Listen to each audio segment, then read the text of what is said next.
ഞാൻ ഒരു കാര്യം കൂടെ പറയാം. നിങ്ങൾ ഇവിടെ കണ്ട സീന് ഞാൻ കണ്ടത് സ്ക്രീനിലല്ല. ഞാൻ നിയമസഭയിൽ അവിടെ ലാത്തി ചാർജ് നടക്കുന്നുണ്ടെന്ന് അറിഞ്ഞിട്ട് ഞാൻ അവിടെ ഓടിച്ചെന്ന് നോക്കുമ്പോ മർദ്ദനമേറ്റ് തെരുവിൽ കിടക്കുന്ന ആ കിടന്നെടുത്ത് വീണ്ടും അടിക്കാൻ നോക്കുന്ന പോലീസിനെയാണ് അവിടെ കണ്ടത്.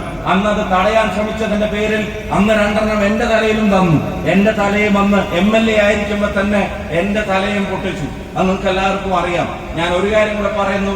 അഭിജിത്തിന്റെ ശരീരത്തിലേറ്റത്, എന്റെ തലയിലേറ്റത്, MLA ആയപ്പോ തല, MP ആയപ്പോ ഇവിടെ പേരാമ്പ്രയിൽ മൂക്ക്.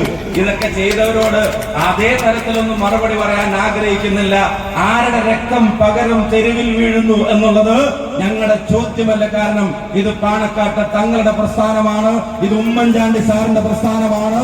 അതുകൊണ്ട് തന്നെ പകരം നാദാപുരത്തിന്റെ മണ്ണിൽ, പേരാമ്പ്രയുടെ മണ്ണിൽ, കുറ്റ്യാടിയുടെ മണ്ണിൽ, വടകരയുടെ മണ്ണിൽ, കൊയിലാണ്ടിയുടെ മണ്ണിൽ മെയ് 4-ന് വോട്ടെണ്ണുമ്പോ ഏത് പതാക ഉയർന്നു പറക്കുന്നു എന്നുള്ളത് ഈ നാട്ടിലെ ജനാധിപത്യ വിശ്വാസികളുടെ മുമ്പിൽ ഞങ്ങൾ മുന്നോട്ട് വെക്കുന്ന പ്രധാനപ്പെട്ട പ്രശ്നം അത് തന്നെയാണ്.